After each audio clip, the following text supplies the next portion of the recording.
Class 6th Social Science textbook of history. We are going to study chapter number 5, Kingdom, Kings and an Early Republic. Shankaran woke up to his grandma and ready to go and vote. They wanted to be the first to reach the polling booth.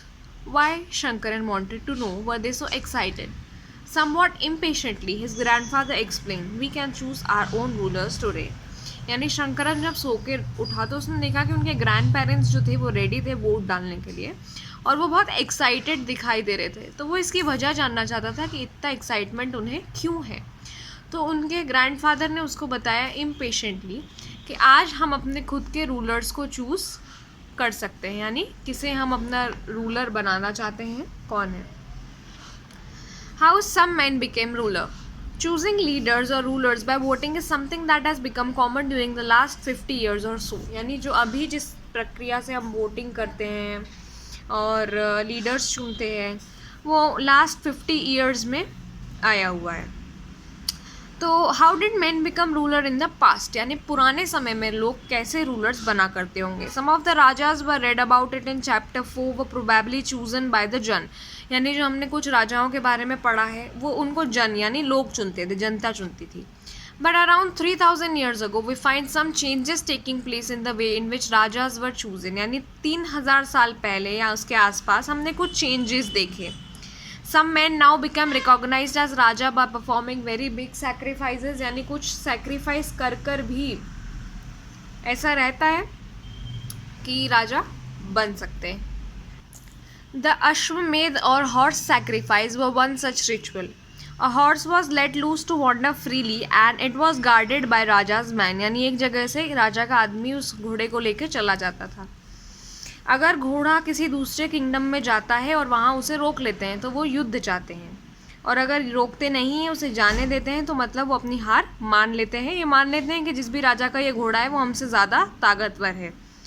These rajas were then invited to the sacrifice which was performed by specially trained priests, यानी इसे पंडित करते थे, who were rewarded by gift. The raja who organized the sacrifice was recognized as being powerful, यानी जो भी ये sacrifice करता था उसे बहुत ताकतवर माना जाता था और सब उसके लिए गिफ्ट्स लाते थे।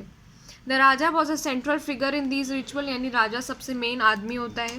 ही often has a special seat and a throne और टाइगर स्किन, यानी उनके बैठने के लिए गद्दी होती है जिस पे राजा बैठता है और एक टाइगर की स्किन से बनी हुई कुछ भी चीज़ उस पर बिछाई जाती है। His charioteer was his companion in the battlefield and witness his exploits, chanted tales of his glory, यानी जो भी उनका सारथी होता है जो याद चलाता है वो उनके सब चीज़ों को देखता है, यानी जितने भी युद्ध ने लड़े होते हैं जहाँ भी वो जाते हैं सब चीज़ को विटनेस करता है, सब चीज़ अच्छे से देखता है और बाद में जाके उनके बारे में कहानियाँ सुनाता है। His relatives, especially his wives and sons, had to perform a variety of minor rituals, यानी उनके जो रिलेटिव्स होते थे या उनके बच्चे होते थे या जो उनकी बीवियाँ होती थी उन्हें भी कुछ रिचुअल्स यानी कुछ ना कुछ चीज़ें करना पड़ती थी। The other rajas were simply spectators who had to sit and watch the performance of the sacrifice, और जो बाकी राजा थे उन्हें सिर्फ बैठने का काम करना पड़ता था। Priest perform the ritual including the sprinkling of sacred water on the king, यानी जो पंडित था वो सारे काम करता था। इसके साथ इंक्लूडेड रहता था कि वो जो सीक्रेट वाटर है जैसे हमारे इसमें गंगा जल को माना जाता है वो छिड़कने का काम करते थे। The ordinary people the wish और वैश्य ऑल्सो ब्रॉट गिफ्ट्स, यानी कि बाकी लोग भी गिफ्ट लाए जाते थे, लेकिन कुछ लोग ऐसे थे जिन्हें शूद्र माना जाता था और उन्हें किसी भी पूजा पाठ में आना अलाउड नहीं था।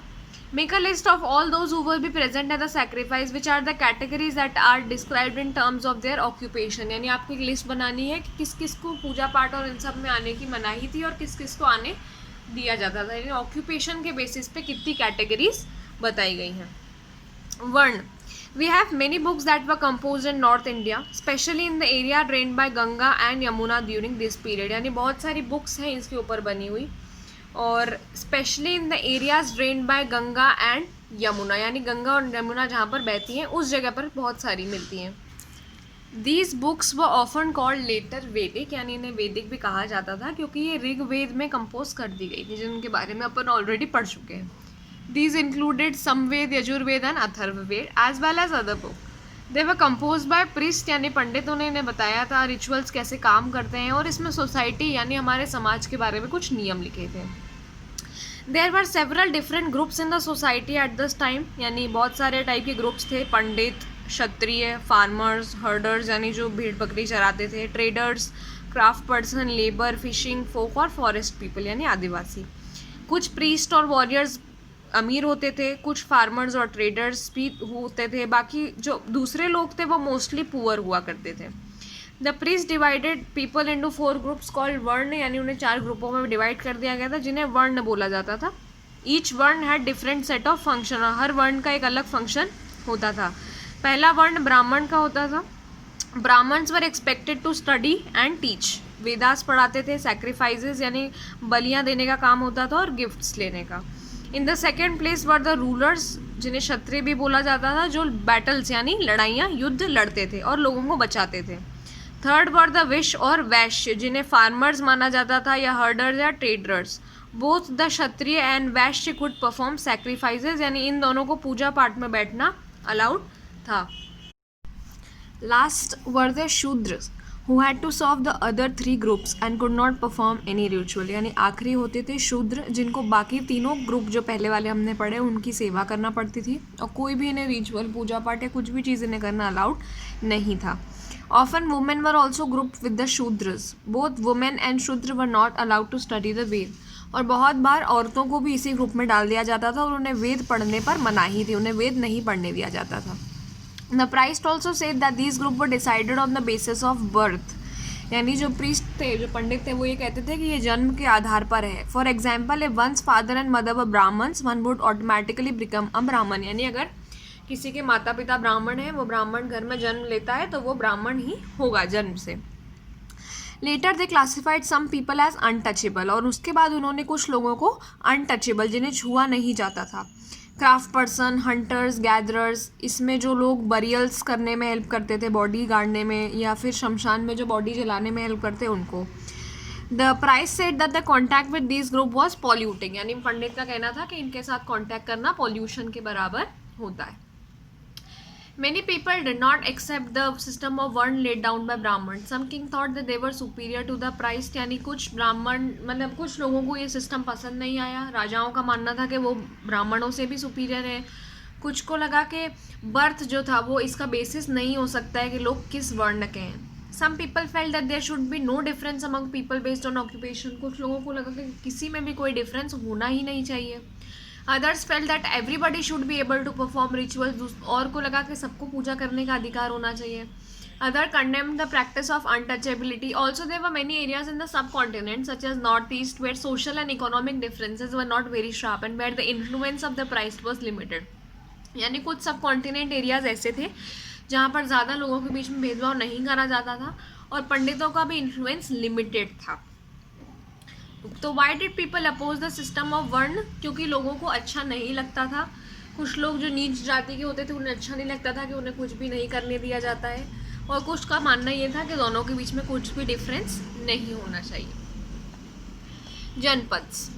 The rajas who performed these big sacrifices were now recognised as the rajas of janapada, यानी जिनने बिग सैक्रिफाइस करा था वो राजा को मान लिया जाता है कि ये पूरे जन के राजा है, यानी जनता के राजा है. जनपद मीन्स द लैंड वेयर जन is set it's foot and settle down, यानी जनपद का मतलब होता है जहाँ पर भी जनता का पैर पड़ा है और जहाँ पर वो सेटल हो गए. कुछ इंपॉर्टेंट मैप पर हम अभी देखेंगे. Archaeologist have excavated a number of settlements in these janapada such as Purana Qila in Delhi, Hastinapur near Meerut and Atranjikhera near Etah. The last 2 are in UP. तो जो आर्कियोलॉजिस्ट हैं जो हिस्ट्री की स्टडी करते हैं उन्होंने बहुत सारे नंबर में ये सेटलमेंट्स ढूंढकर मैप पर बताए हैं. They found that people lived in huts and kept cattle as well as other animals. They also grew a variety of crops, यानी लोग रहते थे झोपड़े बनाकर, उनके साथ में कुछ कैटल्स भेड़ बकरी जैसे होते थे, कुछ और जानवर भी रहते थे और वो बहुत सारे वेराइटी के क्रॉप्स उगाया करते थे. They made earthen pots, some of these were grey in colour, यानी वो मटके बनाते थे जिसमें से कुछ ग्रे और कुछ रेड कलर के होते थे. One special type of pottery found at these sites. तो मटके यूजुअली 2 टाइप के होते थे. अर्दन पॉट्स मतलब होता है जो मिट्टी से बने हुए पॉट्स होते हैं जिन्हें हम मटके बोलते हैं. तो ये ग्रे कलर के होते थे, रेड कलर के होते थे। एक स्पेशल टाइप की पोट्री इसमें मिलती थी जिनको पेंटेड ग्रे वेयर बोलते थे। और ऑब्वियसली जैसे नेम से हमको पता चल रहा है ये ग्रे कलर के पॉट्स होते थे, ग्रे कलर के मटके होते थे जिन पे कुछ पेंटेड डिज़ाइंस होती थी जो और ज़्यादा सुंदर लगते थे, या कुछ ज्योमेट्रिकल पैटर्न्स बने होते थे। फिर आते हैं mahajanapadas. About 2500 years ago some janapadas become more important than other. और कुछ जनपद ज़्यादा इम्पॉर्टेंट हो गए जिन्हें महाजनपद बोला गया, जैसे मैप पर हमें दिखाया गया है। मोस्ट महाजनपद हैड कैपिटल सिटी, यानी इनकी कैपिटल सिटी होती थी। फोर्टिफाइड होते थे। फोर्टिफाइड का मतलब बहुत बड़ी बड़ी दीवारें यहाँ होती थी, वुड की, ब्रिक की यानी ईंट की या पत्थरों की, आसपास चारों तरफ उनके अराउंड उनके बिल्ड हुआ करती थी।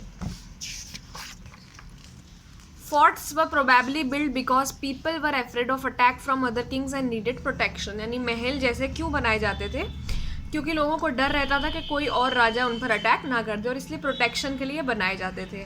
It is also likely that some ruler wanted to show how rich and powerful they were. कुछ रूलर्स ये भी दिखाना चाहते थे कि वो कितने पैसे वाले हैं, कितने पावरफुल हैं, तो वो बहुत लार्ज, टॉल, इम्प्रेसिव वॉल्स बनाते थे उनके शहर के आसपास।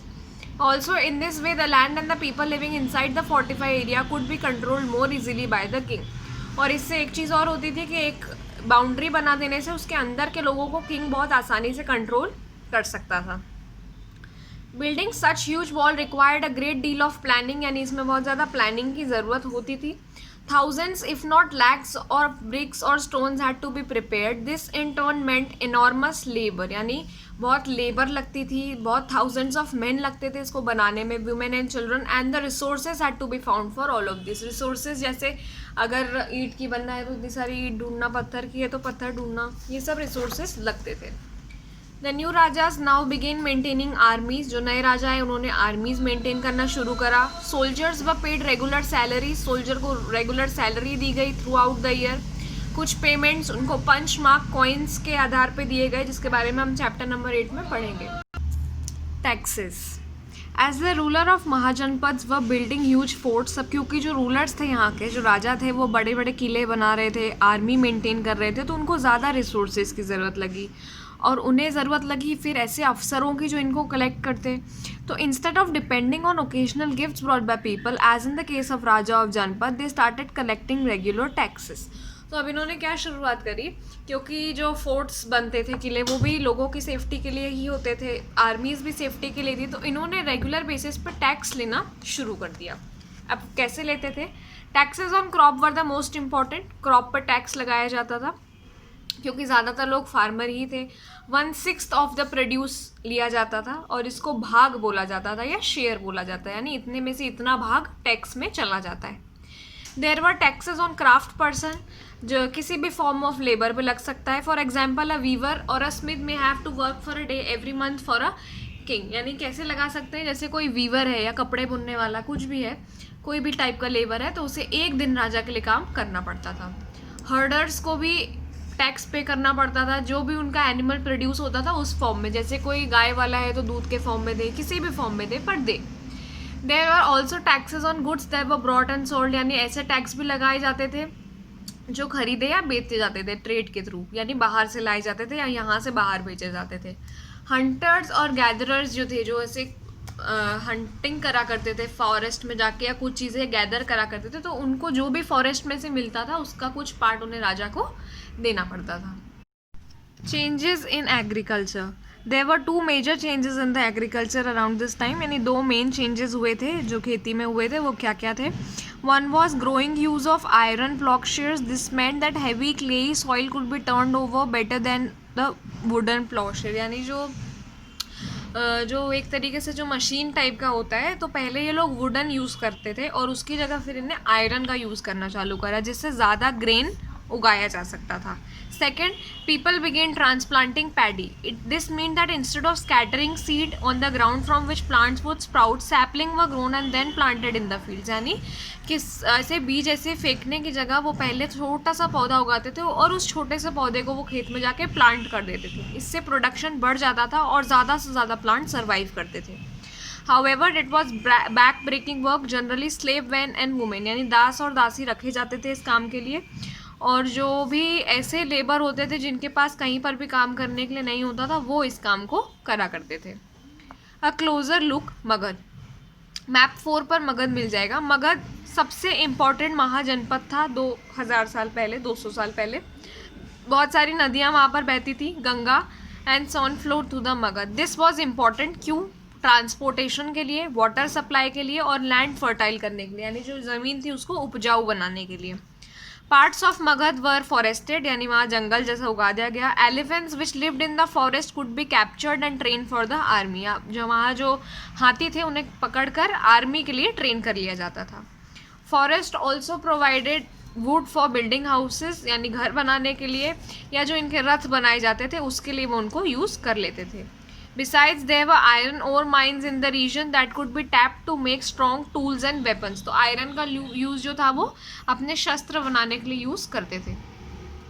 Magadh had two very powerful rulers, Bimbisara and Ajatashatru, who used as possible mean to conquer other जनपद, यानी इनके राज्य में इन्होंने बहुत सारे जो दूसरे जनपद थे उनके ऊपर कब्जा कर लिया था। महापद्मानंद अनादर इम्पॉर्टेंट रूलर था। उन्होंने north west part of subcontinent तक अपना राज्य पार्ट बढ़ा लिया था। Rajgir in Bihar was the capital of Magadha for several days, यानी बिहार का जो राजगिरा था वो मगध की बहुत टाइम तक कैपिटल रहा। Later the capital was shifted to Pataliputra, यानी बाद में इसकी कैपिटल पाटलिपुत्र को बना दिया गया। More than 2300 years ago, a ruler named Alexander, who lived in Macedonia in Europe, wanted to become a world conqueror. यानी थोड़े टाइम बाद अलेक्जेंडर आया मैसेडोनिया से और वो वर्ल्ड कंक्वेरर बनना चाहता था। Of course he didn't conquer the world, पर अब वो पूरे वर्ल्ड पर तो कब्जा कर नहीं पाया, लेकिन उसने इजिप्ट और वेस्ट एशिया पर कर लिया और वो इंडियन सब कॉन्टिनेंट आ गया। He wanted to march further eastward. His soldiers refused. They were scared as they had learned from the rulers of India has vast armies of foot soldiers, chariots and elephants. यानी अब उसकी जो army थी उन्होंने India पर आने से मना कर दिया क्योंकि वो जानते थे कि इंडिया की आर्मी बहुत ज़्यादा बड़ी थी उस टाइम पर। A closer look, Vaji. While Magad became a powerful kingdom, Vaji with its capital at Vaishali, यानी वाजी कैपिटल वैशाली थी, वो बहुत अलग अलग गवर्नमेंट्स के अंदर थे जिनको गण या संघ बोला जाता था। इन अ गण और sangha there were not one but many rulers, यानी संघ का मतलब होता है जिसमें बहुत सारे लोग एक साथ होते हैं। Sometimes even when thousands of men rule together each one was known as raja, यानी अगर 1000 लोग भी एक साथ रूल कर रहे हैं तो सबको राजा बोला जाता था। ये राजा एक साथ सब चीज़ें करते थे, असेंबलीज में मिलते थे, डिसाइड करते थे कि क्या करना है, डिस्कशन करके, डिबेट करके। For example if they were attacked by an enemy they met to discuss what should be done to meet the threat, यानी अगर किसी ने उनके ऊपर आक्रमण करा है तो वो मिलकर ये बताते थे कि क्या करा जाए अब आगे। मेन और दास या जो भी कामकराज होते थे, जो नौकर थे, उनको इसमें बैठने नहीं दिया जाता था। Both the Buddha and Mahavira belong to gana और संघ, यानी बुद्ध और महावीर जिनके बारे में हम आगे पढ़ेंगे वो इन्हीं संघ में से एक थे। बहुत विविड डिस्क्रिप्शन संघ के बारे में दिया जाता है जो बुद्धिस्ट किताबें होती है उनमें हमें पता चलता है। This is an account of Vajjis from the Dighanikaya, a famous Buddhist book.